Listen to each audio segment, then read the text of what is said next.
Access to Secret Studio Exercise Library. I'm just going over some lunges, basic beginner exercise that can start you working on balance and coordination.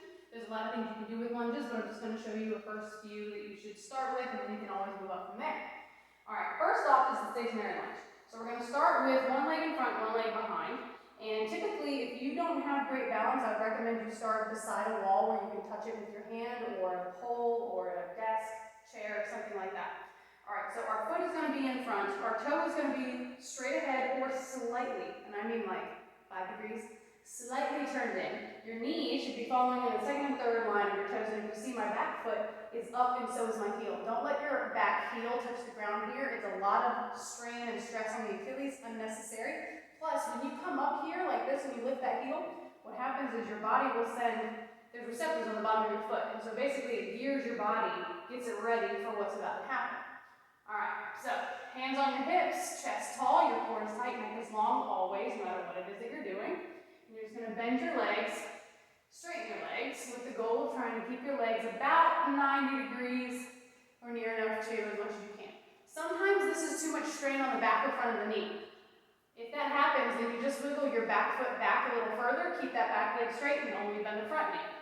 But if you see on both of them, whether my foot is more in or back, when I'm at the bottom half of the lunge, my knee is over top of my ankle. This is what people tend to do, and this is incorrect. Don't do this. Knee forward. See how I'm rocking forward? This is putting a lot of strain on the front of my knee. I don't like it. Don't do it. Okay? So you want to think about moving your torso straight up, straight down, in a straight line, regardless if you got 2 bent legs, right? Or 1 bent leg. Doesn't matter.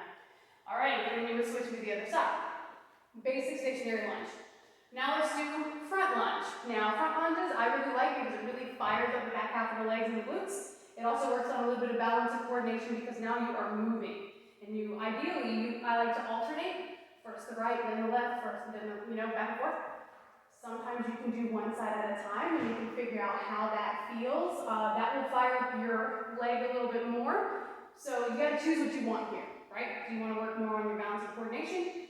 Do you want to work more on strength? Up to you. Just take fit. Okay, regardless. Hand on hip here, chest tall, core tight, or if you're holding weights, your weights will be here. You're going to step forward. Remember, it should look like the stationary lunge. On these front lunges are really where people rock their weight forward. Their knees way far in front of their toe, not middle. Right? Down, push off the ball of your foot to return to standing. Do the other side or the same side, depending on which one you do. Down, push back, down, push back. The goal is you're not just stepping forward, stepping back. You are down and you push, right? That's the key. All right, so reverse lunges is another way to hit your balance and stability. It is also a little bit more controlled than a front lunge. People usually like to move from the stationary lunge actually to the reverse lunge. So you start tall, again, either weights in your hands or hands on your hips, chest tall, core tight. You're going to reach your leg back. Now, unlike the front squat, you are going to let your torso lean ever so slightly forward when you step back. Right? So that puts more weight in the front leg. My knee is still over top of my ankle. The goal, I just touched my knee to the floor. That's not the goal in the lunge. It's just try to get your ankle to, or knee to ankle height rather, okay? And the reason why we have a slight lean forward, and I do mean very slight, on a reverse lunge, is just because of the strain on the back. So if I go here to the front lunge, I'm tall, torso, I look nice and in line, right? If you try to stay that tall on a reverse lunge, you see how I kind of look too far back? I've got a lot of strain beginning to build here. If I lean ever so slightly forward, the strain is out of my back. Now I feel a lot in my legs, a lot in my core, a lot in my chest. By keeping your chest up, there we go. That's fine. All right, so we've got the stationary lunge, front lunge, reverse lunge, and the last one I'm going to show you is called a sway lunge. This is really for, look, my heart rate's getting up. Whew. All right, so this is really for balance, coordination, really firing up one leg at a time. You can do this with weights or without, of course, as with anything.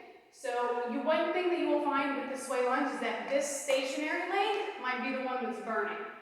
So I've been working my right leg a lot. I'm going to stand this way and work my left. Okay, so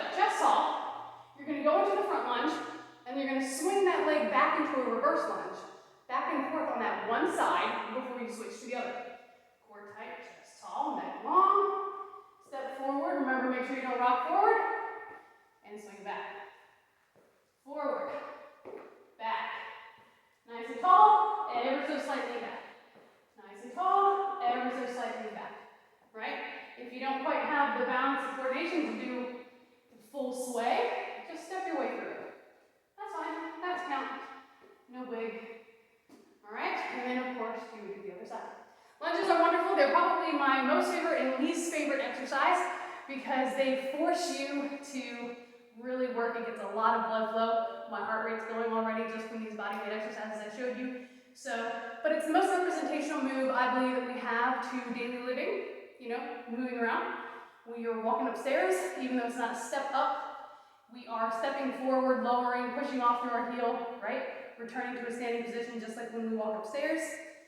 It resembles walking, it resembles running, climbing, so it's a very functionally representational move.